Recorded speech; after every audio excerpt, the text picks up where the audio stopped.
பட்டாடையா துரைத்து உன் அருமை தம்பியாகப்பட்ட அர்ஜுனன் தங்களுடைய திருவடி பாதங்களுக்கு வந்தனம் செய்கிறேன் அண்ணா. தங்களுடைய பாதத்தை நானும் வழிபணிந்து சீரும் சிறப்புமாக வாழ்ந்திருப்பாய். ஆகட்டும் அர்ஜுனா. அண்ணா அப்படி இருந்த போதிலும் இன்றைய தினத்துல வெத்தலை பார்க்காத தரித்து உங்க உயிர் வருவதும் போவதும் போல் இருக்கிறதாமா? ஆமா, உங்களுக்கு என்ன ஆச்சு? அர்ஜுனா, எனக்கு ஏதும் நேரிடவில்லை. உன்னை வரவழைப்பதற்காக அப்படி ஒரு பொய்யான தமுகோசை யோசித்தேன்.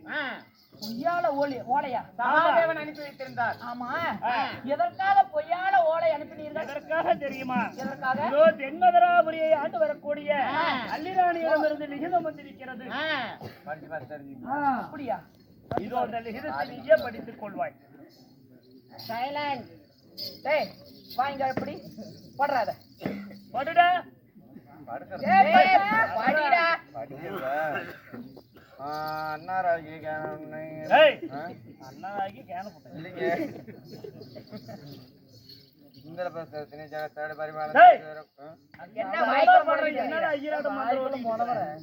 இந்திர பிரசவத்தினை ஜகத்தோடு பரிமாணம் செய்து வரக்கூடிய தர்மபுத்திர மகாராஜருக்கு அல்லி மகாராணி எழுத நிருபம். என் மகனாகிய விளேந்திரன் பாடசாலை சென்று திரும்பும் பொழுது சூறாவளி காத்தடித்து சுருண்டு விழுந்து உயிர் வருவதும் போவதும் போல் இருக்கிறான். உடனடியாக என் கணவராகி அர்ஜுன மகாராஜனை அனுப்பி வைக்கவும், இல்லை என்றால் இந்திர பிரசவத்தின் மீது இந்த அல்லியாகப்பட்டவள் படையெடுப்பேன். அர்ஜுன மகாராஜன் அனைத்தையும் அறுத்து விடுவேன்.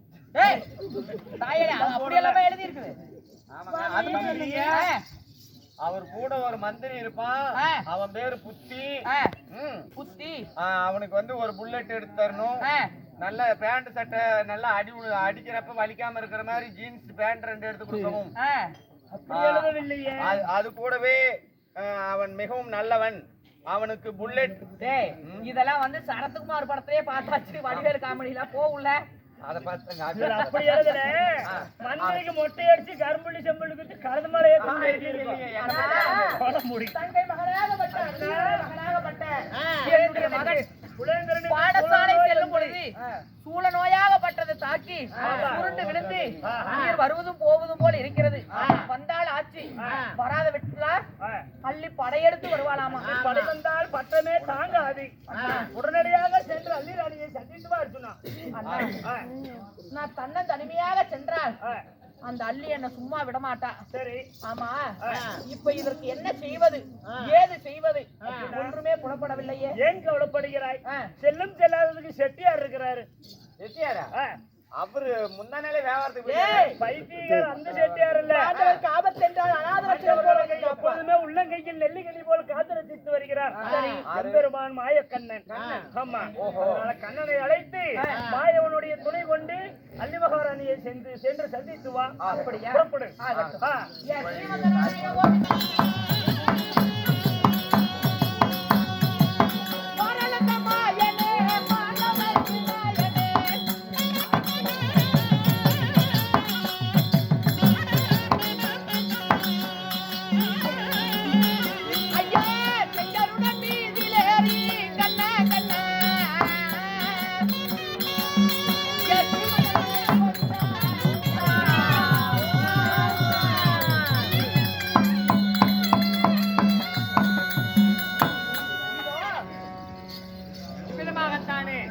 அர்ஜுன மகாராஜராகப்பட்டவர் மாயவனாகிய எம்பெருமான் ஸ்ரீமந்த கண்ணன் பெருமாளின் அவதாரமாக விளங்கக்கூடிய கண்ண பரமாத்மாவை இழக்க ஸ்ரீமந்த நாராயணன் வருவதன் காண்க